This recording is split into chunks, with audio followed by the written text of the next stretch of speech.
Hello, and welcome to Wednesday, July 17th, and this Inner Compass report. Today, we're going to talk about allowing our outdated logic to play itself out. On Sunday, in Richard's Celestial Compass report, he mentioned a few characteristics in human design and aspects in astrology. If you're new here and you don't study either of those mythologies or modalities, we are going to move past those, but we're going to use them right now as a pointer. What is alive in the cosmos right now is the moon is in Aries in gate 17, this gate of opinions, the need to voice a certainty in our emotional field because it has to do with the moon. The sun in gate 62, organizing what feels scattered, being able to name things, to logically detail scenarios, items, collective experiences. That 1762 creates an experience that connects the way that we conceptualize to the way that we speak.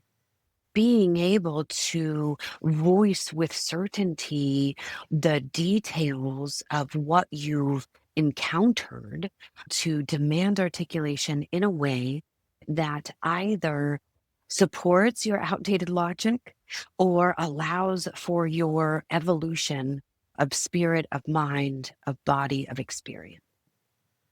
All the while, there is tension between the mental certainty and the body's centered calm. So for the last 2 days, we have been sitting with the body, allowing the mind's monkey mind to do what it does. Allow that monkey mind to come into the body and bring up, get into the tender places of those old emotional experiences and sit with them.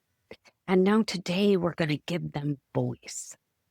Today, we are going to, from this rooted and grounded place, allow the expression of these new truths, of these more logical truths, of these outdated things that we have continued to perpetuate, outdated belief systems, outdated structures, outdated roles that we've put ourselves in.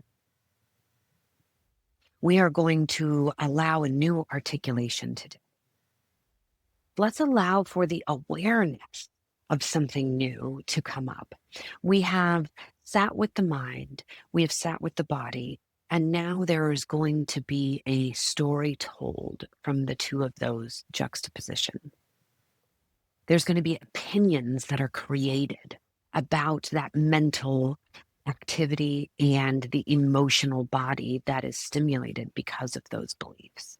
So what we're going to do today is, in this Inner Compass report, as with all of them, I give you a somatic invitation. I share with you the aspects and the design mechanics that are alive. I bring a therapeutic lens into why maybe this could be hard for us. And I offer an embodiment practice and a wild mind writing exercise. And then finally, I'll give you an empowerment quote or something that can become a mantra in your mind for you to use this week or today, or whenever you find yourself at the intersection of evolution in what you thought you knew. The somatic invitation.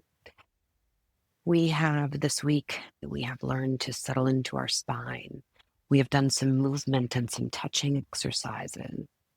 And so I'm going to invite you to settle back into that spine, to feel your sacrum beneath you and root your spine all the way into your sacrum.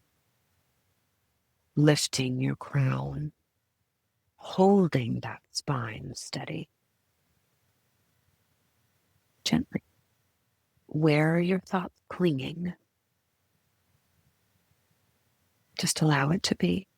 A little space for your thoughts to stop clinging and your attention to be brought into your spine. Allow space. Bring stillness into that pressure. I'm going to invite you just to breathe here for a moment and to remember that sometimes we are taught to be rigid, Sometimes we are stuck in opinions and beliefs that were handed down to us. Remember that anywhere where your opinion is rigid is where fear lives. This is where you are controlling the narrative so that you can feel safe. I'm going to invite an embodiment practice of slow and deliberate neck circle. You can close your eyes if it feels good, and you also don't have to. Allow your neck to find its flexibility.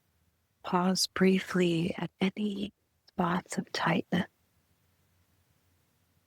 and then breathe gently into those places. You know, this connection from our ajna to our throat, from our concepts in our minds to the way that we express them, it does travel through this space. It is physical, it is metaphorical. And so the attention on any rigidity that you hold, any tension in your shoulders or in your neck, these are places that are inviting pause, inviting a gentle breath, inviting a new opinion, a new way of seeing things, a new language to be used. This wild mind prompt, whether you do it now or before bed or whenever feels good for you. This prompt is, what belief or opinion am I still clinging to?